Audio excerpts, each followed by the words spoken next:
Hey, Instagram Live, it's Karen. How are you? I wanted to do this reading, Courage to Change. I wanted to do today's reading because it really seems appropriate, especially for one of the people that follows me, and we've been talking lately. This is perfect. So today is September 12th, out of Courage to Change, okay? In dealing with a change, a problem, or a discovery, awareness is often followed by a period of acceptance before we can take action. This process is sometimes referred to as the 3 A's: awareness, acceptance, and action. Okay? Coping with an awareness can be extremely awkward, and most of us are eager to spare ourselves pain or discomfort. Yet, until we accept the reality with which we have been faced, we probably won't be capable of taking effective action with confidence. Still, we may be hesitant to accept an unpleasant reality because we feel that by accepting it, we condone something that is intolerable. But this is not the case. It says so eloquently in One Day at a Time in Al-Anon: acceptance does not mean submission to a degrading situation. It means accepting the fact of a situation to deciding what we will do about it. Acceptance can be empowering because it makes choice possible. And today's reminder from Thomas Jefferson is, I will give myself time to accept my situation before I act. Unforeseen options can become available when I accept what is. For here we are not afraid to follow truth wherever it may lead. Okay, so this is a difficult thing. So I have a friend whose son is drinking and using, and he's living in his car. So that right there would be, accepting something can make us feel like we're condoning something that's intolerable. As a mother, trying to wrap your mind around the fact that your child is drinking and using, and boy, I got a glare, and living in their car is intolerable. The pain of that is so great, right? It would be unacceptable. Like, how can this possibly be okay, right? That my kid is living in their car, suffering. Very difficult to accept that. So it's saying here, the 3 A's is first some acceptance, awareness, acceptance, and action. So the awareness is, okay, my kid's living in their car. That's difficult enough. I mean, right there, denial, rationalization, justification wants to come into play. I want to blame the landlord. I want to blame the employer that fired him. I want to blame everybody else. But what's really happening is my son is a drug addict, alcoholic, and he is now living in his car. Okay. That right there will send you right. I mean, I don't even know how to tell you. That right there will send you through the roof. That's unacceptable. It's intolerable. I cannot stand it, right? As a parent, I might be able to deal with the fact my brother is living in his car, but not my son. My ex-husband, okay, but not my son, my baby, my child, okay? So first thing, you got to be honest with yourself. This is happening. The next thing, let's be honest about, he's 30 years old. Okay? That's a tough one. He's not 15. He's not 13. He's not even 20. He's 30. Maybe he's 40. I've got some people that are devastated about their children's situation, and the guy is 45.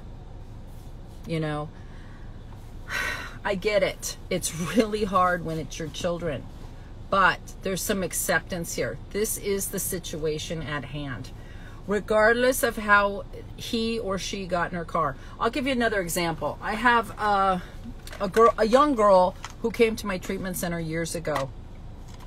I fell in love with this girl. She's from New York, and I'm not going to tell you her name, but I just loved her. And she came in, And she got sober, and she was there for like 90 days. And she was doing fantastic.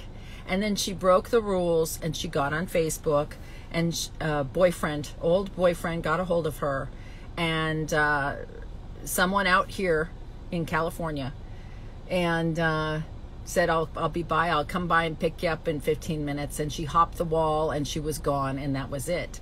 And she started living on the street, became homeless. Of course, he had she left for love, right? But he had no intention of anything, and he was using. So it was enough to get her loaded again. It was heartbreaking, and she was on the streets. Then the police department called me. I was working with the police department trying to get her some help in that city, and they called me and said, we have her, she wants help again. So I went and got her, brought her back to treatment.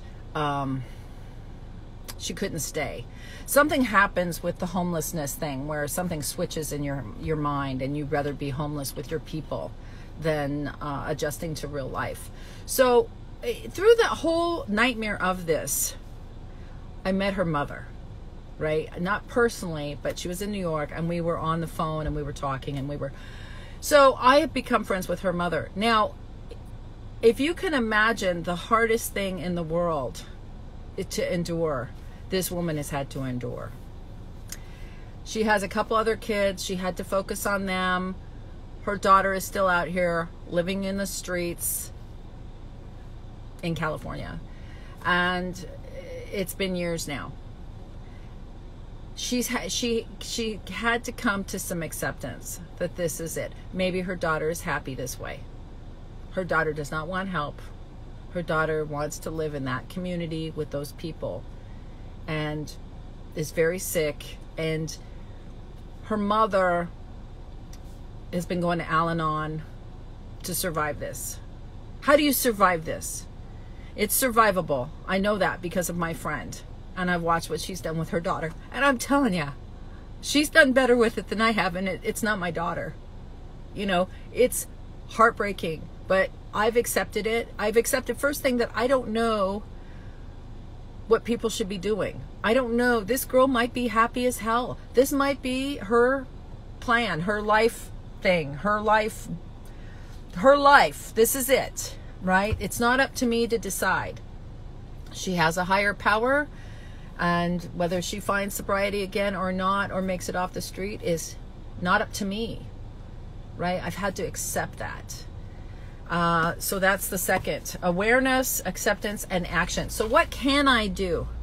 What can her mother do? Her mother dove deeper into helping other women in Al-Anon whose children are in the same condition, how to survive it, how to be loving, and, you know, she's not mad. She tries to keep the communication lines open, so when her daughter's ready, that she has a place to call and say, I'm ready, I need help, right? She's also helped her other children and deal with this, and she's gone on to lead a very productive and wonderful life. And she is my hero.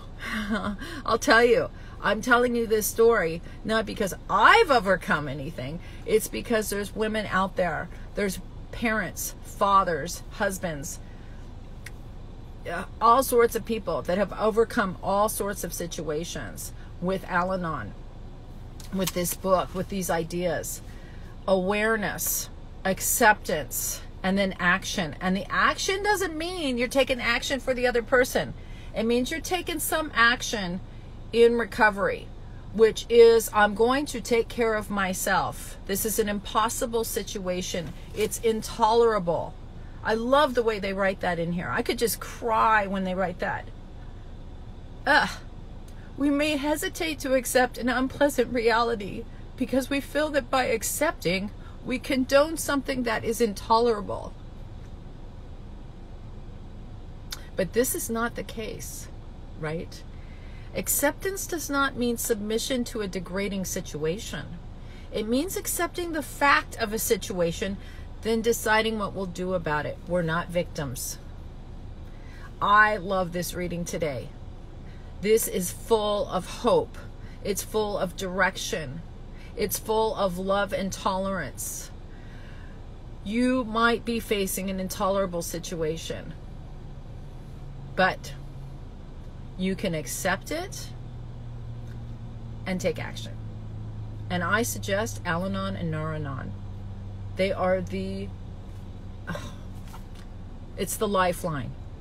There are other people suffering intolerable situations. You are not alone. Okay? I love you all. Have a wonderful weekend. Take positive action to take care of yourself. Okay? Accept what's happening and that it's not your responsibility to fix it. All right? There is a God. You're not it. I love you all.